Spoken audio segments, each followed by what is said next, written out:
Group 1 ర్యాంకర్ల వ్యవహారంలో మరి high court division bench ఇచ్చినటువంటి తీర్పు రాజకీయం చేద్దామనుకున్నటువంటి స్వార్థపరులకి ఒక పెద్ద చెంపపెట్టుగా మేము భావిస్తూ ఉన్నాం.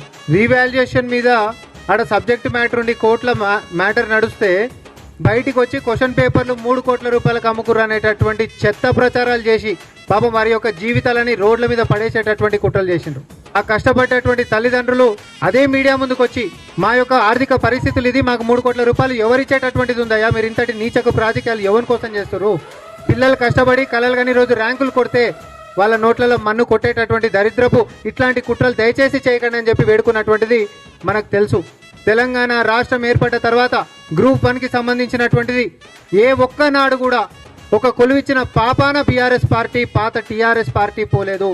మీ ముఖానికి ఏ రోజు కూడా ఒక్క గ్రూప్ 1 కొలువు కూడా ఇవ్వలే. ఈరోజు టీజీపీఎస్సీకి కూడా మరి అభినందనలు తెలియజేసుకుంటూ 563 మంది ర్యాంకర్ల యొక్క తల్లిదండ్రులకు కూడా అభినందనలు మేము తెలియజేస్తూ ఉన్నాం. దయచేసి బీజేపీ బీఆర్ఎస్ లాంటి ఒక కుట్రపూరిత రాజకీయ నాయకులకి పిల్లలని దూరంగా ఉంచాల్సిందిగా నేను కోరుకుంటా ఉన్నా. ఇది ఈ కొలువులకే కాదు, భవిష్యత్తులో అన్ని కొలువులకు కూడా కాళ్ళకు కట్టెలు పెట్టేటటువంటి కుట్రలు ఈ 2 పార్టీలు చేస్తాయి. ఎందుకంటే ఒకరికి కేంద్రంలో ఇస్తున్నటువంటి చరిత్ర లేదు, ఇంకొకరికి గతంలో అధికారంలో ఉన్నప్పుడు ఇచ్చిన చరిత్ర కూడా లేదు.